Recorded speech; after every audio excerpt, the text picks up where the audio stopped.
তো দীপা লাইফস্টাইলের সমাজে সবাইকে স্বাগত। তো আজকে তো শ্রাবণের দ্বিতীয় সোমবার।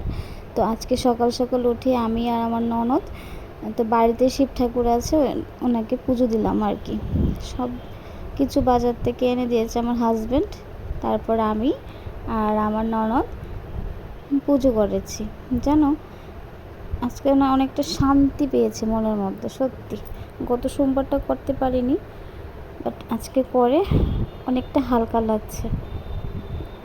সারাদিনটা খুব ফ্রেশ গেল। তো কে কে তোমরা পূজা করেছো কমেন্ট করে জানাবে। আর আমার পুজোটা কীরকম হলো তোমরা প্লিজ কমেন্ট করে জানিও। আর আমার ভিডিওগুলো যদি ভালো লাগে তো লাইক কমেন্ট করো। আর প্লিজ আমার চ্যানেলটাকে একটু সাবস্ক্রাইব করে দিও। আমি তো ছোট্ট, তাই ছোট ছোট ভিডিও তোমাদের দিচ্ছি। জানি না কেমন লাগে, ভালো লাগে না খারাপ লাগে। তোমরা প্লিজ আমার পাশে থেকো, একটু আমাকে একটু সাপোর্ট করো। তোমরা যদি সাপোর্ট না করো তাহলে বুঝতেই পারবো না যে কীরকম ভিডিও হচ্ছে, কীরকম বানাচ্ছি। প্লিজ হেল্প করো।